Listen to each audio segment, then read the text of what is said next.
Oui, Jude Bellingham, c'est un monstre. Encore une fois, comme je vous le répète, pour ceux qui ont la ref, Martin Matin, vous savez qu'à chaque fois qu'il se réveille, il se transforme en une créature ou je sais pas quoi. Bah, en fait, Jude Bellingham, c'est ça, mais sauf que lui, c'est sur le terrain. Chaque fois, tout le temps qu'il joue, tous les jours, c'est la même chose. Il sort une bonne prestation. Salut les fumiers, j'espère que vous allez bien. Aujourd'hui, victoire du Real Madrid face à Gérone. Le Real Madrid qui recolle aux fesses du Barça avec 2 points de retard, avec un match de retard.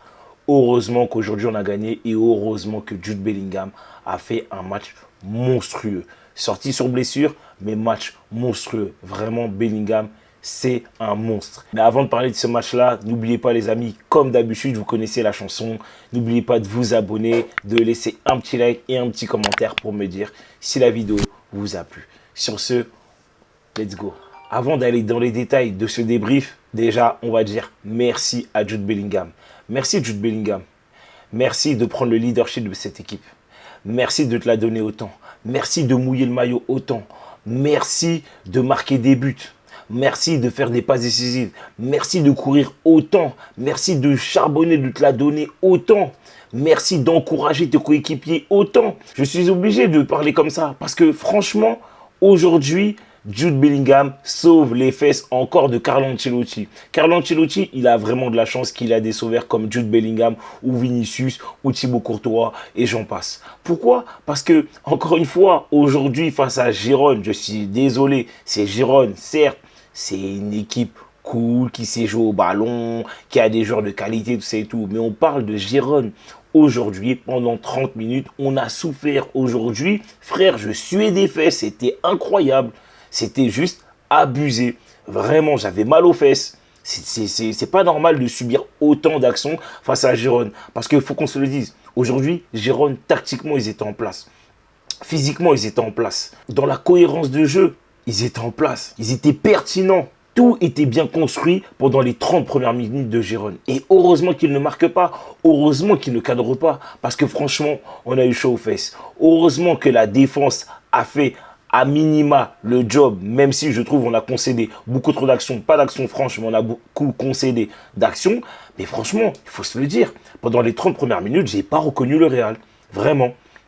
J'ai vu une équipe désorganisée, j'ai vu une équipe pas en place tactiquement, j'ai vu une équipe vraiment faible offensivement, j'ai vu une équipe au milieu de terrain se faire bouffer, se faire manger. Vraiment, c'est une dinguerie.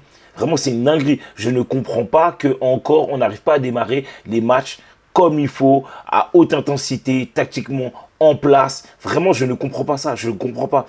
Il faut toujours des exploits individuels à chaque fois. Et franchement, Gérone, franchement, le 3-0 pour eux, je trouve que c'est sévère. C'est vraiment sévère parce que ce qu'ils ont proposé pendant au moins 30 minutes, franchement, c'était incroyable. Alors certes, je sais, il y a des gens qui vont me dire, un match, c'est 90 minutes. Et je suis d'accord avec vous. Mais sauf que malheureusement, c'est souvent comme ça.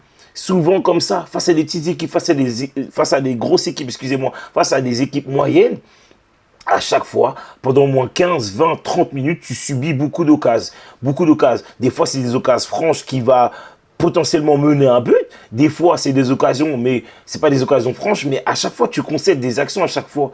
Et moi, je ne comprends pas. À chaque fois, tu n'arrives jamais à mettre le pied sur le ballon, en fait. Jamais, je me dis, oh, quand je regarde le Real Madrid, franchement, ouais, ils gèrent le tempo, ils gèrent le rythme. C'est eux qui décident d'accélérer et c'est eux qui décident de ralentir comme il faut. À chaque fois, j'ai l'impression que je les regarde jouer pendant les 30 premières minutes face à des petites équipes, face à des grosses équipes. J'ai l'impression qu'ils sont à l'agonie. Ils subissent à chaque fois. Et moi, ça, je ne comprends pas. Je ne comprends pas. Déjà, individuellement, il y a des joueurs qui sont vraiment bancals. Mais franchement, pour moi, c'est pas possible, ça. C'est pas possible. Lucas Vazquez, il n'arrive jamais à défendre un contre un. Ferland Mendy, aujourd'hui, je suis désolé, il n'a pas été mauvais, mais il laisse trop d'espace à son vis-à-vis. Miguel Gutiérrez, joueur du Real Madrid, en tout cas, enfin, ancien joueur du Real Madrid, mais du moins qui a été vendu, qu'on peut racheter, bref, je ne raconte pas l'histoire. Aujourd'hui, il nous a fait mal. Aujourd'hui, il nous a fait mal. Comme l'ailier droit aussi là, de Gérone, je ne sais plus comment il s'appelle, un petit Renoir tismé comme ça. Oh, les gars, c'était chaud, c'était chaud. Les gars, à chaque fois qu'ils faisaient une passe, au milieu de terrain aussi, ils cassaient tout le temps les lignes. tout le temps les lignes.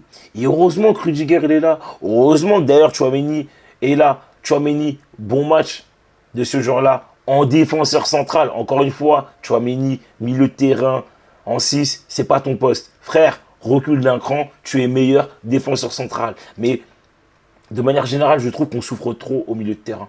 On souffre trop. Alors peut-être parce qu'on a des joueurs, beaucoup trop de joueurs de ballon en ce moment, c'est-à-dire Arda Güler, Luka Modric, et forcément les joueurs un peu box-to-box qui vont faire les efforts sur un plan athlétique, ça va être plutôt Jude Bellingham et Valverde, mais je trouve que ça manque d'un équilibre, ça manque de cohérence. Et c'est là que je me dis vraiment Kamavinga, il nous manque. Parce que Kamavinga, il a cet équilibre-là entre le côté défensif où il arrive à récupérer pas mal de ballons, vraiment intéressant. Et après, sur un plan technique, et même sur l'avant-dernière passe, eh ben, je le trouve très bon. Et c'est là que tu te dis, il manque un mec comme Kamavinga.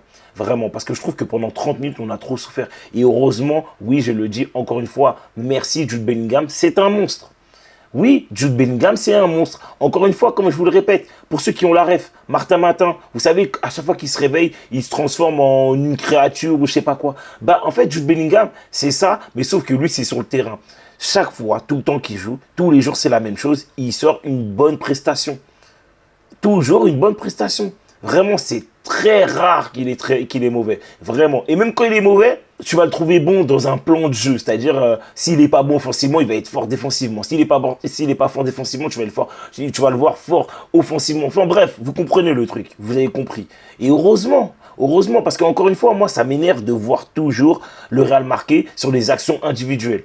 Aujourd'hui, le but de Jude Bellingham, c'est individuellement, il vient, il est dans la surface, frappe, but. Ok, il y a une petite action cohérente sur le but de Arda Güler, bien donné par Jude Bellingham. Et encore une fois, Jude Bellingham, il donne un bon ballon dans l'intervalle qui casse deux lignes, c'est-à-dire la ligne du milieu de terrain et la ligne de la défense, vraiment magnifique. Il part, il accélère, frappe croisée et but. Magnifique. Pareil, l'action de Modric à Mbappé où il fait le petit geste, part et il part en profondeur et il marque. Parfait. Mais ce que je veux dire, c'est que ça reste quand même des actions individuelles. Je trouve qu'il n'y a pas un jeu en mode... il n'y a pas une action où tu te dis, ah ouais, ils ont fait un jeu en triangle et après, il y a eu ce but où, tu sais, genre une ressortie de balle en 2-3 touches de balle, mais genre en mode une action bien coordonnée, bien organisée et après, il y a un but. Et moi, c'est ça qui me frustre en fait avec ce Real Madrid-là. J'ai l'impression qu'ils mettent cette saison... J'ai pas souvenir qu'il y ait eu un seul but comme ça en fait. Il n'y a pas eu un seul but comme ça. Vraiment. Alors je peux peut-être me tromper, mais en tout cas, je me rappelle pas.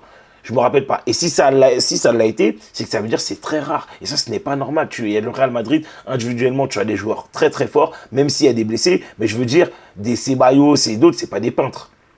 C'est pas des peintres.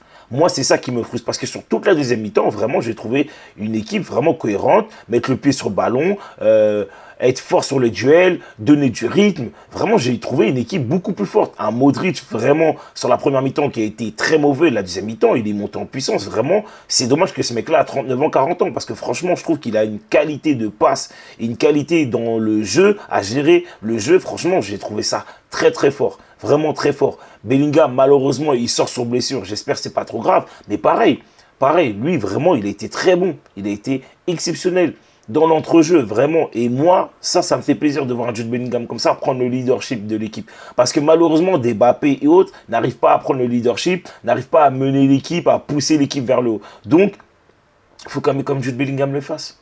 Vraiment. Et moi, ça fait plaisir de voir qu'on lui donne les clés de la maison pendant que Vinicius n'est pas là. Franchement, ça fait plaisir.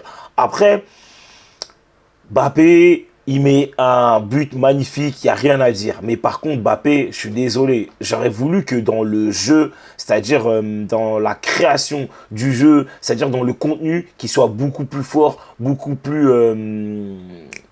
comment dire, beaucoup plus intéressé. Voilà, j'aurais voulu qu'il soit beaucoup plus intéressé par le jeu. Parce que, certes, c'est bien, il faut marquer des buts, et il a marqué, ça faisait un moment. Mais il faut qu'il soit beaucoup plus intéressé par le jeu. Parce que si tu es intéressé par le jeu et que ça se passe bien, derrière, t'inquiète pas, les actions, tu vas les avoir. Derrière les actions, tu vas les avoir et tu seras moins prévisible face à l'adversaire que quand tu es que porté par le but. Moi, c'est ce que je pense. Mais après...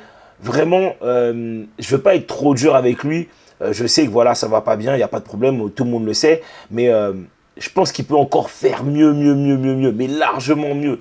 On parle de Kylian Mbappé. Il y a quelques années en arrière, il y a 3-4 ans en arrière, il faisait partie des meilleurs joueurs du monde. Là, je dirais pas qu'il fait pas partie des meilleurs joueurs du monde, mais en tout cas, il le montre pas, tu vois. Il le montre pas. Et moi, c'est ça qui me frustre un peu avec lui. Vraiment. Après, très bon match de manière générale d'un Thibaut Courtois qui fait vraiment le boulot. Un Rudiger, je me répète encore une fois, très bonne entrée de Asensio. Vraiment, Ceballos, première mi-temps compliqué, mais après, un peu mieux. Et heureusement, mais là, moi, ce qui me fait peur réellement, les amis, c'est le match contre l'Atalanta. C'est le match contre l'Atalanta parce que le match contre l'Atalanta, je pense que ça va être très compliqué. Et j'espère qu'on va faire le job. Après, il y aura le retour de Vinicius, normalement le retour de Rodrigo, mais moi, c'est vraiment ce match-là qui me fait peur. Parce que tu ne peux pas subir autant face à des petites équipes et des grosses équipes aussi à la fois. Moi, c'est ça qui me gêne un peu. Donc voilà. Je ne sais pas ce que vous en pensez, les amis, mais en tout cas, c'est tout pour ma part. N'oubliez pas de vous abonner, les amis, si vous n'êtes pas abonné, d'activer la petite cloche pour être informé des prochaines vidéos qui tombent. Forcément, le prochain match de Ligue des Champions. Un petit like si la vidéo vous a plu et un petit commentaire pour me dire ce que vous avez pensé du débrief. Sur ce, ciao les fumiers.